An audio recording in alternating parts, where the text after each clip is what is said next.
শুভ সকালে।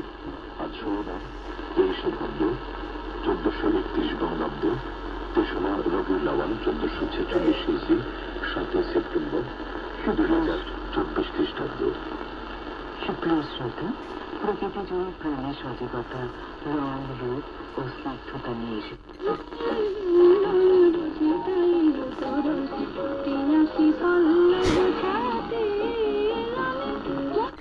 সংস্থা press trust of India পিটিআইকে দেওয়া এক সাক্ষাৎকারে তিনি কথা বলেন।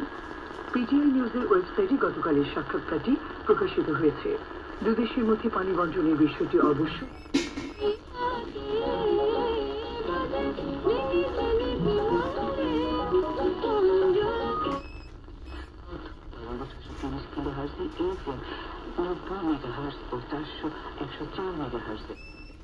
মোহাম্মদ ইউনুস বলেন, চুক্তি সইয়ের আগে এমন সংকট মোকাবেলায় একটা মানবিক দৃষ্টিভঙ্গি গ্রহণ করা যেতে পারে।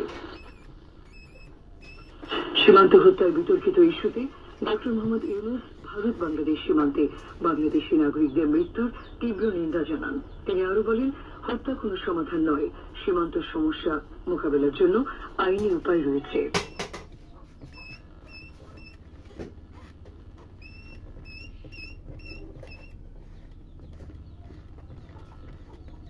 সমস্যার সমাধান আন্তর্জাতিক কৃষি উন্নয়ন তহবিল ইফাদ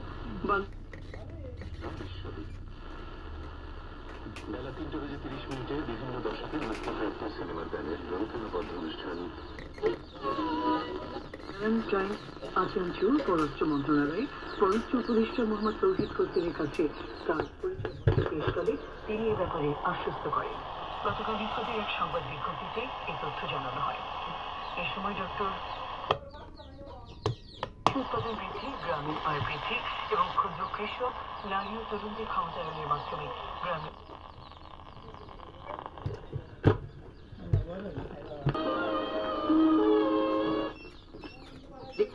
দাসসমূহ সহ বাংলাদেশ দলকে অভিনন্দন জানিয়েছেন তথ্য সম্প্রচার উপদেষ্টা মোহাম্মদ নাহিদ ইসলাম।